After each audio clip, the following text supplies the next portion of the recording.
I miss you, my daughter, my shining star. Wherever you are, you'll never. Let me once again say, welcome. This is truly overwhelming. It's like Joe said, look at the love that is in this room. Yeah.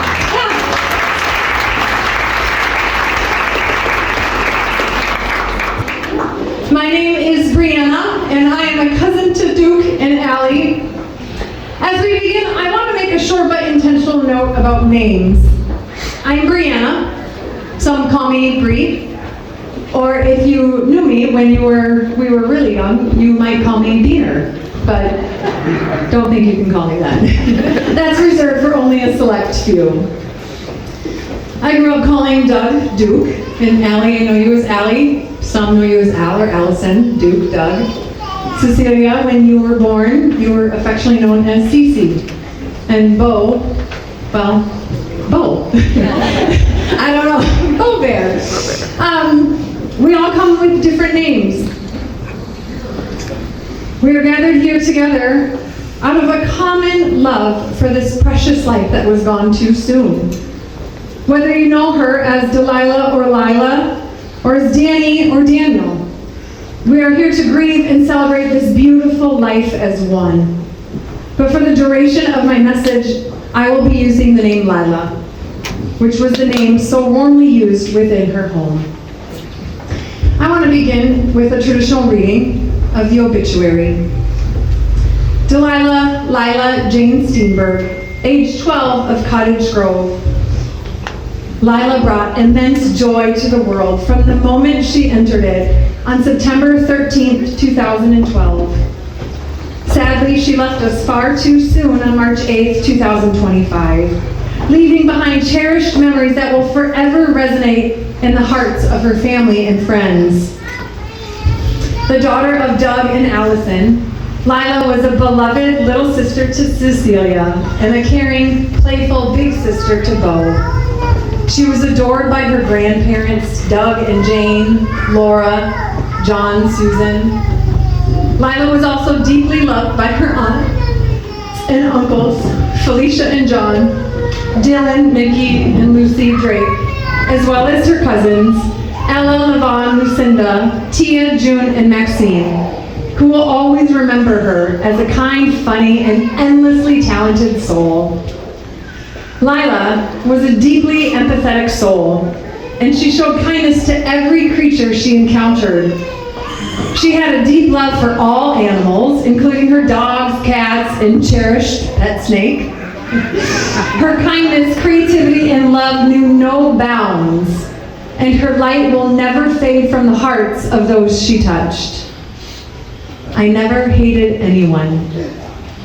I always had one spot in my heart for everyone. When I die, look for me in music. I'll be there. In the spirit of Lilah's deep love of creativity and music, I want to welcome to the stage the students of the Cottage Grove Middle School Theater Group.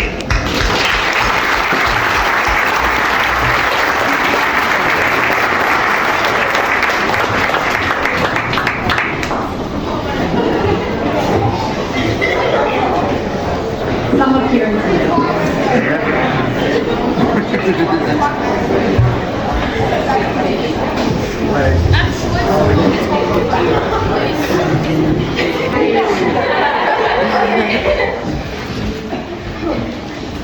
So, the CGMS Cougar Theater would like to read two songs for Daniel. First is the song from the one act that he sang as Orpheus. To the tune of Last Kiss. Yeah, Last Kiss.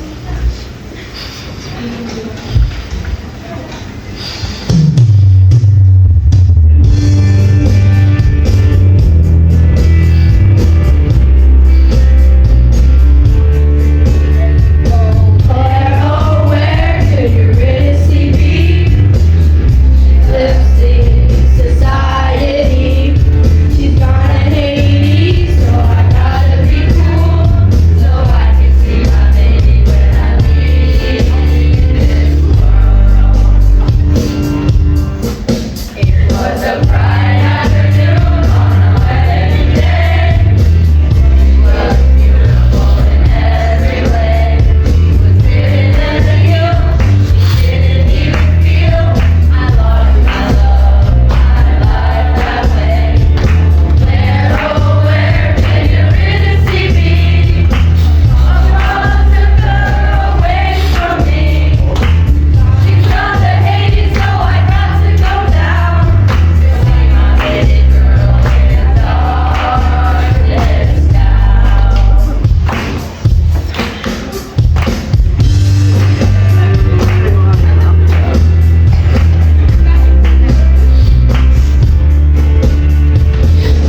Next song we'd like to sing is from our musical production that we just did called Solace Salute.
Stage, I have a few words to say about Daniel in the words of a poem and a speech. So this is a poem, and it's titled Daniel. Up before the sun, never went to sleep, for maybe all he did that night was weep. The sun rises, got out of bed, if only we knew what went on in his head. Room more clean, or maybe dirty, knowing we'll never see him turn 30.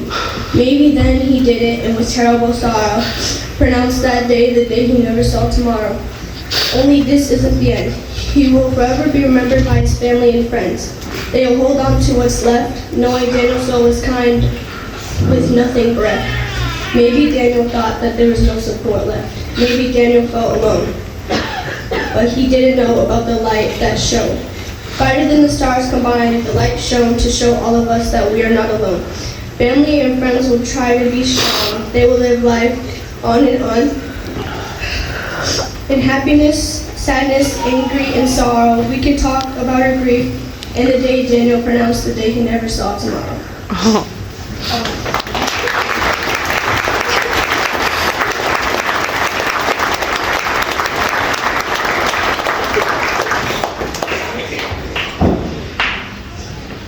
Delilah Steenberg, also known as Daniel, which is what I will be calling him, as well as using he him pronouns, as that is what me and most of his friends knew him as. I didn't really know Daniel that well. I was in theater with him, but I wouldn't really talk to him. I wish I had. I'd see him in the hallways, and I'd say hi or wave, and he waved awkwardly back. During theater, when we'd all play games, he would make us laugh, and we'd all laugh along with him.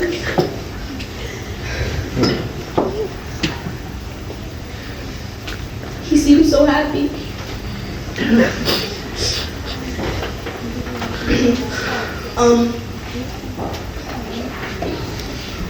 Each and every one of us in this room was in love with the person that Daniel was.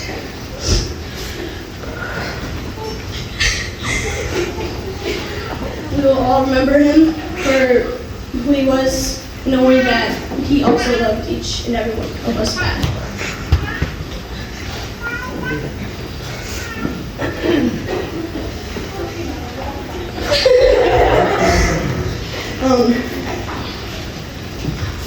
If you or anyone you know is struggling with thoughts of hurting themselves or suicide, please tell a trusted adult or call the suicide hotline at 900-88. Thank you.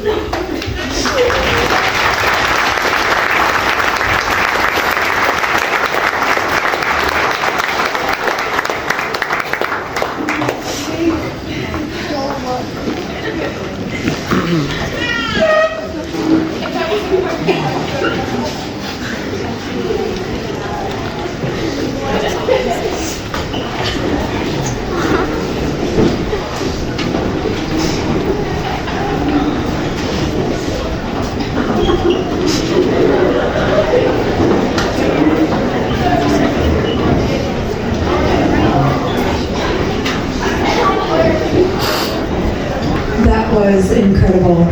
Thank you, friends, students. Thank you so much. Lilah was a creative and an empath, full of wit and wisdom, creativity and authenticity. Over the last few weeks, I've had the incredible honor of listening to stories about Lilah.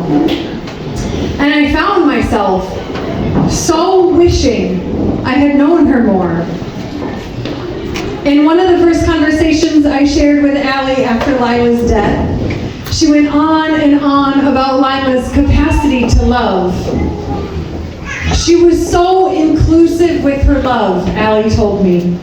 She just loved everybody. Now, I think back to myself as a 12-year-old. When the pressure to fit in, be cool, be accepted was at its highest, I wish I could say that I loved as Lilah loved, but I didn't. When I look at the world today and the heightened hatred and judgment we hold toward people who are different, whatever different may look like, act like, talk like, worship like, love like, I'm left in awe over Lilah's ability to love others without condition. Such an audacious act is rooted in a maturity and wisdom beyond her years. Now, when Doug and Allie first asked me if I'd be willing to share a few words today, I wondered, what can I possibly give in the midst of such unfathomable grief? I think back to my first experience of death. It was the summer between my 4th and 5th grade year, and my grandma, our grandma, passed away from cancer. I didn't quite know how to feel, nor did I understand it all very well. I just knew that one day I had a grandma, and the next day I didn't. On the day of her funeral, I remember standing beside her casket and praying. For what, you might be asking? Well, we were raised with a Christian faith, and the story of Jesus dying and being resurrected after 3 days is kind of the clincher to the Christian faith. So I was just a kid, but I believed that there was a God. And I knew there was life and that there was death, and I also knew that death was never the final answer. So there I stood, all of 10 years old, holding the side of my grandmother's casket, praying with all that I had that God would resurrect her body. With my colossal but child-sized hope, I can remember this so clearly. I imagined that she would just like sit up out of her casket, and that we would hug, and then we'd walk through the sanctuary together, leaving everyone in shock and wonder. Now, spoiler alert, she did not rise from the dead. And when my hopes were dashed, I tended to my grief by escaping to the playroom of the children's ministry area, where I proceeded to swallow my grief in a box of vanilla wafers. Doug and Allie, Cece and Bo, how can I shoulder your grief today? What hope can be found in the midst of suffering? Maybe you're asking yourself even now, hope? What hope? If there is hope, where can I get it? I can assure you, it will not be at the bottom of a box of vanilla wafers. But I can also assure you that hope can be found. When faced with great suffering of any kind, our grief pulls us into despair and it narrows our gaze. We burrow into our pain, and the dark cloud of our loss covers the light that is beyond. But the story of creation can help expand our gaze and teach us something more. There's a remarkable book that I'm reading for the third time around that speaks of the universal expression of love and goodness. In this text, the author suggests that there are two primary and universal agents of change, okay? Both on the natural level and the personal level. Two agents of change. The first is great suffering, and the second is great love. On great suffering, the author goes on to highlight the transformation and renewal that is revealed in nature herself. He writes this: farmers, forestry workers, and native peoples know that fire is a renewing force, even as it can be destructive. We tend to merely see it only as destructive. The very fire that destroys also renews and strengthens. The great sequoia trees rely on fires for their natural regeneration process. Stick with me here, friends. This is not a lesson on forestry, but rather a truth that is woven in the very fabric of Mother Nature. Listen closely. In the midst of suffering, not after suffering or before or while we're doing all that we can to avoid it, but in the belly of suffering, there is a hidden mystery of grace. A grace that is infused with the power to transform from the inside out, to soften our hard hearts, our judgments, our anger, our fear, our wounds. And when times of great suffering come about, as they do today with the loss of Lilah, we can actually look to nature to find hope. Now, if I could share a little tangential story real quick.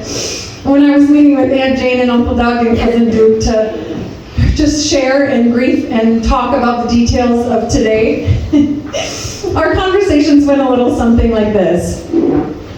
How are you doing? I'm so sorry for your loss. Here's what I was thinking about how the day might go. Then Uncle Doug would stand up and, see, those are eagles up there.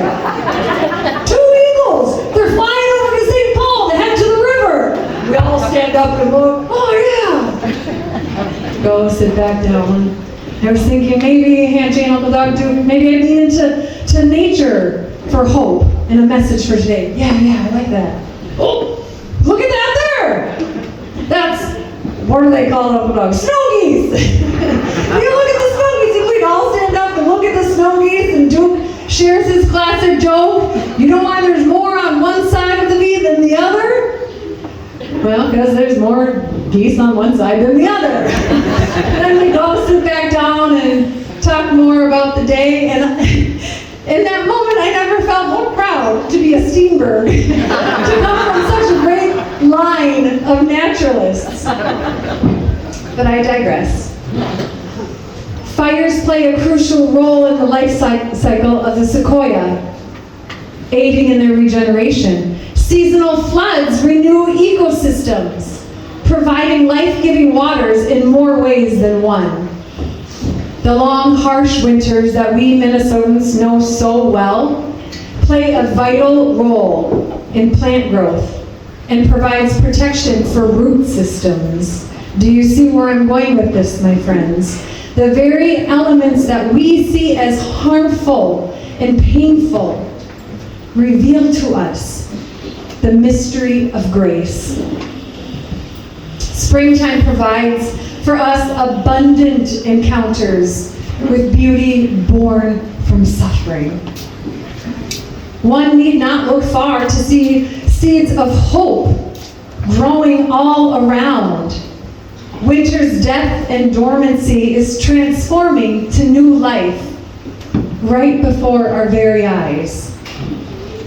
Branches are sprinkled with tiny buds of green. The air hums with peeps and whistles and ribbits and chirps. And gardens everywhere burst with exhilarating fresh growth. Creation is literally singing with the choir of love. Love that proclaims life follows death. And suffering, the suffering that we are even feeling today, can indeed lead to renewal. May we have the ears to hear and the courage to sing along.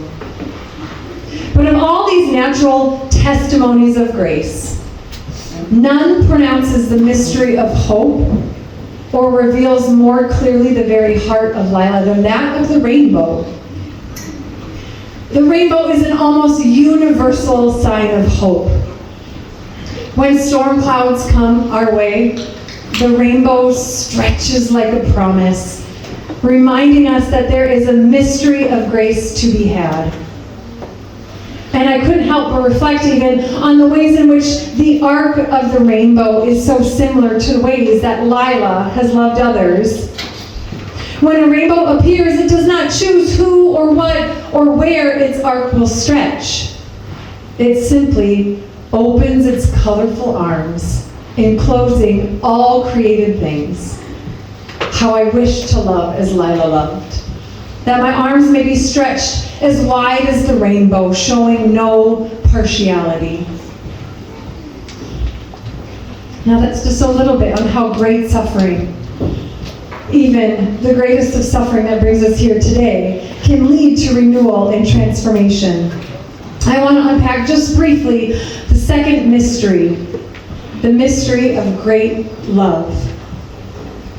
The other night, my husband Jonathan and I were binge watching one of our favorite shows, like many of us do, called The Midwife. Anybody?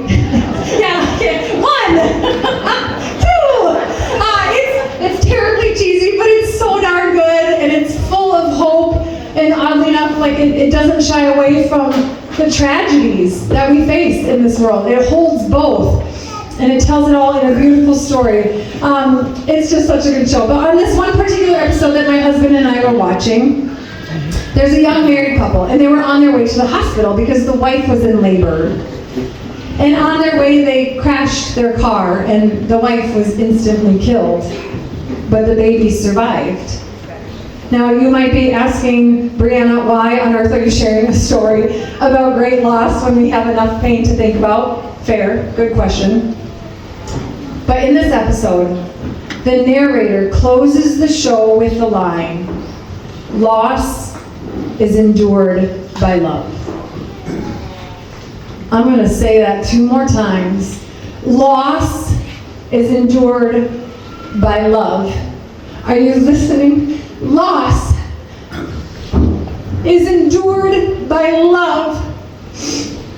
But have you ever noticed that in times of great loss, It's often easier to choose hate or anger or blame than it is to choose love. Maybe it's just me, but when I go through a great loss or a great pain, I find like I want to blame somebody or I want to get angry because it kind of helps alleviate the pain of the loss, right? When we lose something or someone we love so dearly, we tend to white knuckle our way through, trying our hardest to buttress the pain. We blame others for our loss. We harden our hearts, whether consciously or unconsciously, in order to protect ourselves from further ache. We become angry, and every good psychologist will tell you, anger is a mask for sadness. But blame and hate and anger will never heal the heart. That is why loss is endured through love. Look around. Literally, look at this packed place. All of our collective great love of Lilah has come together today. And in coming together, the pain of our suffering can be endured. This is our great hope. You are not alone. Loss is endured by love. And this love, Duke and Allie, and Jane and Uncle Doug, everybody here, this love, I am so convinced, will carry us through. And it will change us from the inside out. Make space in your heart. Choose the way of Lilah, letting love in and sending love out. Trust the universal patterns of renewal and transformation. Let friends and family share the burden of your suffering. Call a friend. Go for a walk. Stop and gaze at the new buds coming on every branch of the tree. Find a therapist. Seriously, though. Find a therapist. But talk about it. Trust that loss will be endured through love. Notice the small miracles of resurrections happening all around, revealing the hidden mysteries of grace. At this time, friends and family, I'd actually like to welcome back Joe, Lilah's guitar teacher. Yeah, okay, you can laugh. Go ahead.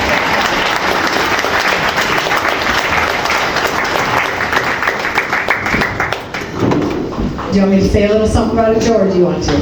Okay, so you may have noticed off to the side there's a bunch of poster boards where we asked you to share memories, words, thoughts about Lilah. So what we're going to actually do now is I'll go over and grab the poster board.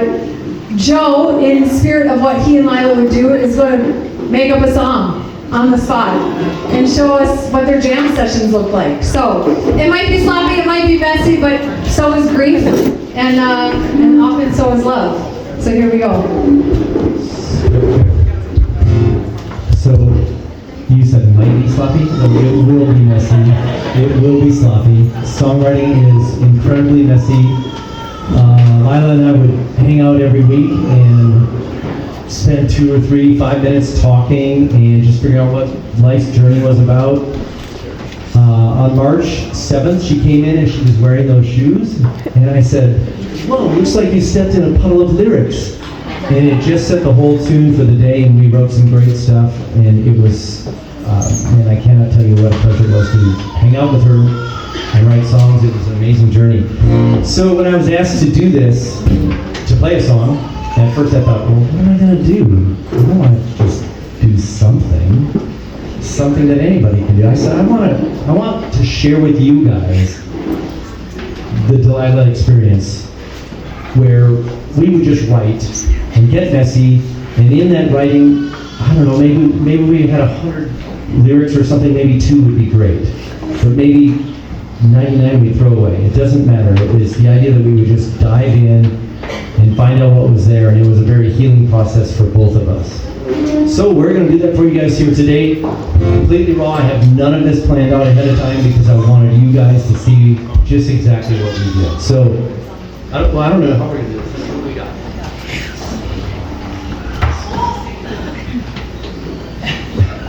That's Mama's purse? What is that? This is gonna be fun.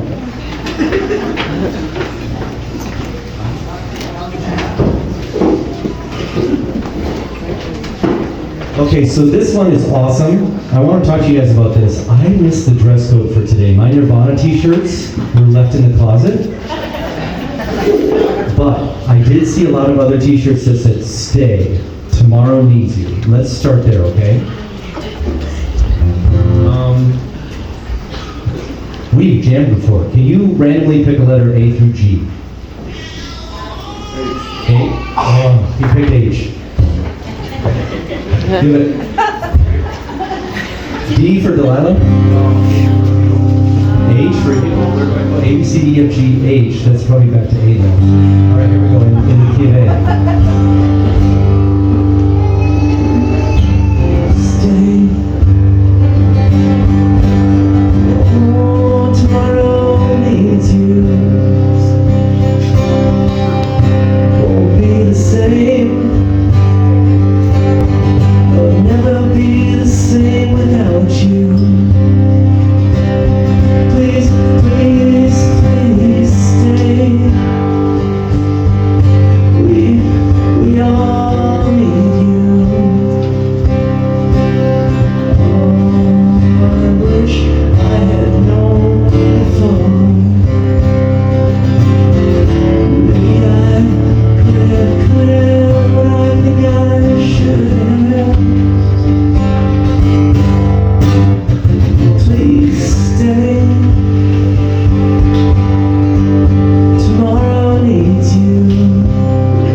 Does anybody know where that saying came from?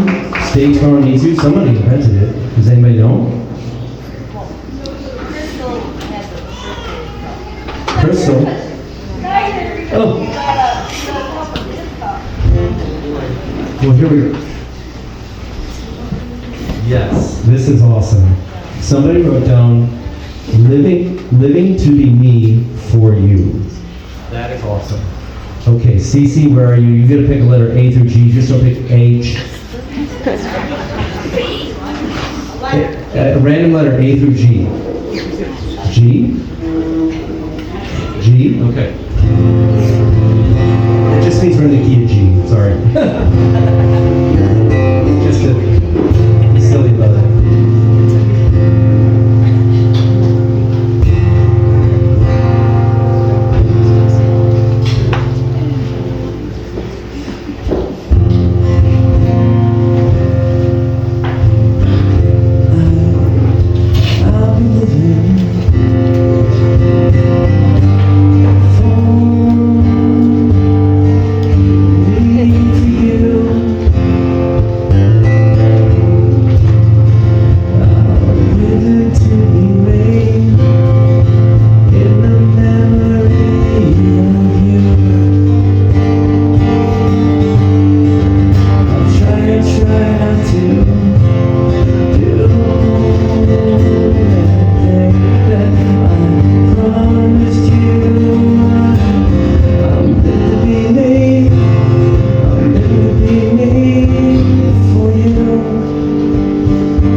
this is the first one I saw when I walked in the door. It says, I would have carried all the weight I couldn't carry. You couldn't carry, sorry. I am dyslexic, by the way, and left-handed. So that's 2 strikes. If you guys can pick the third, I'm out. But I would have carried all the weight you couldn't have. Dang. Right? Don't we all feel that a little bit inside? There's some way we could have done more, something we could have said, would have, should have, could have, would have. I think of that a million times. Knowing that I saw her just hours beforehand, it just kills me thinking that.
So,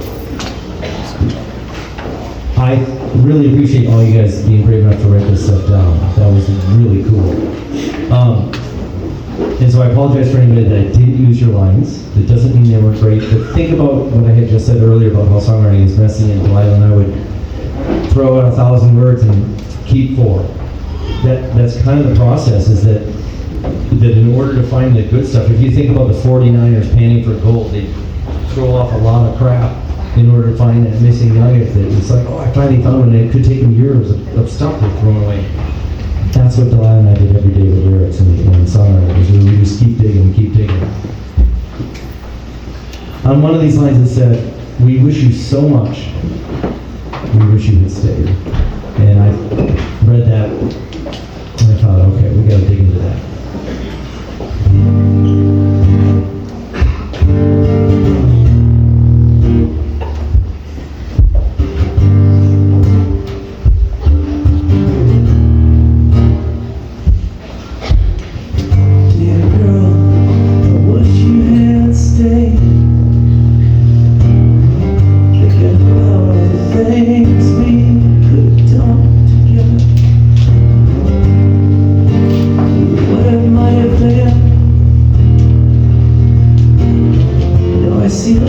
And I know you had it all.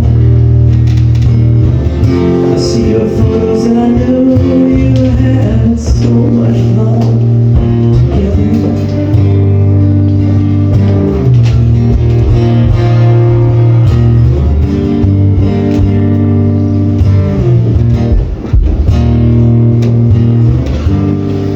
How pretty of me to think I wish you had stayed just for me.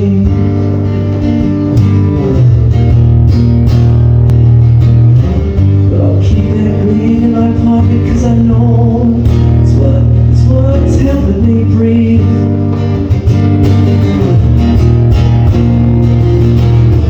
Maybe someday I'll be able to let it go, but for now I'm gonna hold it strong.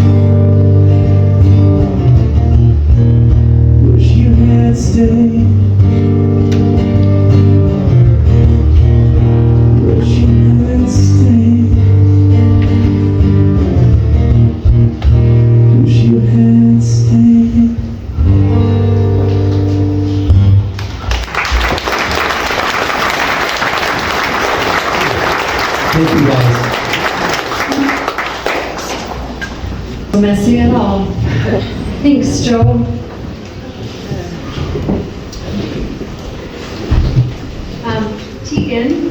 Tegan, are you ready? We have just a few more things before this official service time comes to end. Lila's very good friend Tegan's going to come up and share a poem, and then after Tegan is done, Duke and Allie, you can come on up and say a few words as well.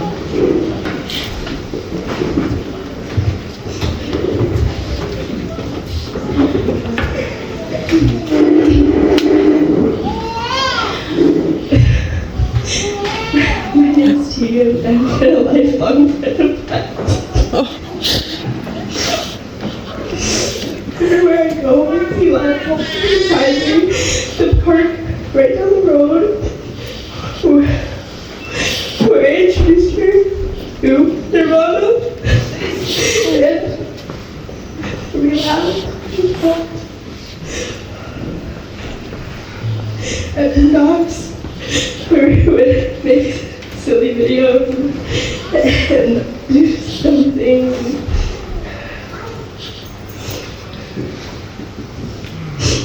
I don't want to ruin my makeup.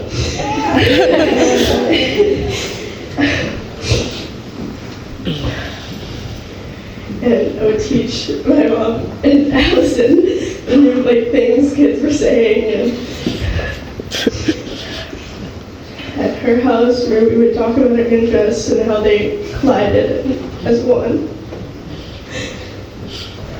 At Maplewood Mall where we shopped and she bought an Invader Zim hoodie, and we had to wait inside Spencer's awkwardly at the front of Spencer's awkwardly for our parents.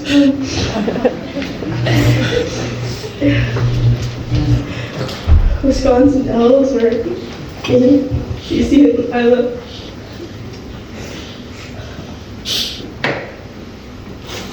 looked around all the sleepovers, all the drawings we made together, all the calls, all the talks, all the jokes that we made, and countless road trips I will forever remember. She was the funniest person I had ever met.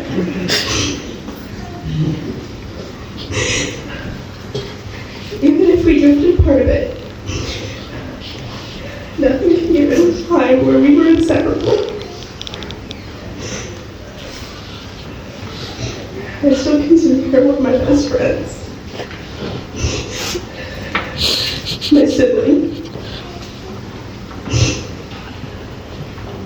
I've known her forever. I'd rather go through this pain all over again and give up the 12 years I've had with her. Thank you.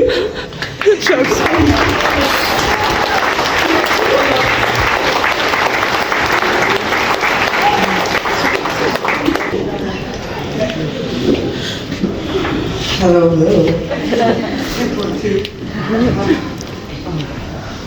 Okay, so I want to thank each and every one of you for being here today to celebrate the life of my incredibly unique and kind child, Delilah Jane, also known in the streets as Lilah D or Danny. Your support during this impossible time has meant the world to me and my family. If I haven't been able to respond to you personally, please know it's not for lack of gratitude. The truth is, since losing her, I've been so overcome with grief that even the simplest tasks feel impossible. But I wanted to speak today because Lilah knew that public speaking is my worst fear. And I love and miss her so much. I wanted to prove to her that I could do it.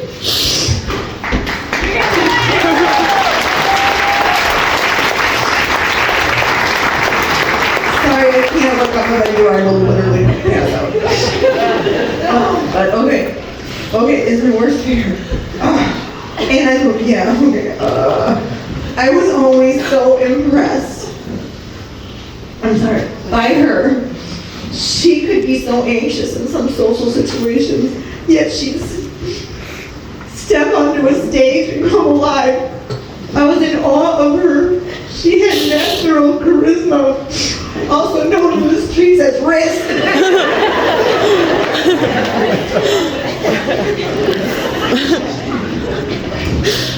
From the moment she entered the world on September 13, 2012, she filled it with light that was uniquely hers.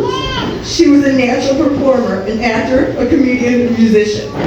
She wore costumes daily, singing, dancing, playing piano and guitar. She possessed a unique coolness, an effortless and innate charisma that was simply her. She was also an incredibly sensitive and empathetic soul. From the time she could talk, if anyone said ow or ouch, she would come running, sincerely asking, "Are you okay?" And she never stopped being concerned about other people's feelings, often more than her own. The pain of losing her is indescribable. There are no words to express the emptiness I feel. All day, every day, my mind replays memories, old and new. I hear her voice constantly. Every night she would say, "Mom, will you rub my back?" And I did every time. Even the night before she died, I rubbed her back and fell asleep. I just want to hear her ask me one more time. Sadly, that will never happen. But let's celebrate the time we were lucky enough to have her while she was on earth. Her laugh, her beautiful blue eyes, her witty sense of humor, her endless talent, or her empathy. The world needs more empathetic people. My sweet baby, I can't wait to see you again. Thank you.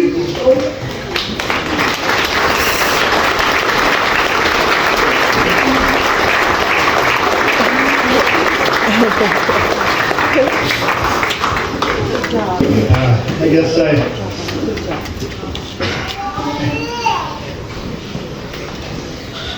more so than anything, the love of everybody coming out, filling this beautiful barn, thanks to this guy here.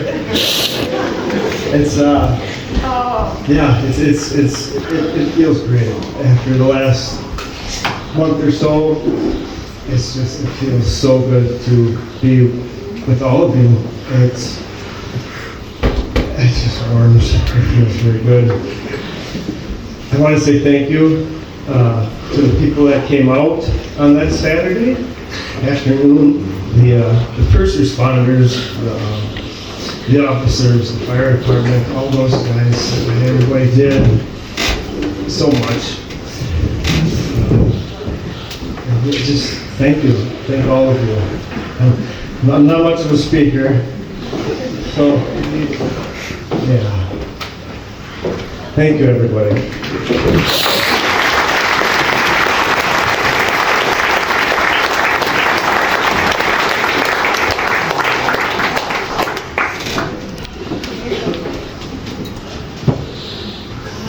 There are just a couple more things that I want to invite you to do during our time here. There's the rocks right there at the front entrance that Allie would love for you to write on. She's going to make a garden and where she can go and be with Lilah. So write on a rock. And outside this door, there's a telephone where you can actually leave a voicemail for Lilah that Duke and Allie and Cece and Bo get to keep for life. So go leave a message of love. Friends and family, thank you for coming. Thank you for helping us to endure this loss with your great love. Please feel free to hang around. We will be here till 5 o'clock. And let's share this burden of grief together in celebration of Lilah's beautiful life. There will be food, drink, there's lawn games outside. Eat, drink, and be merry, I suppose. Thank you all so much for coming.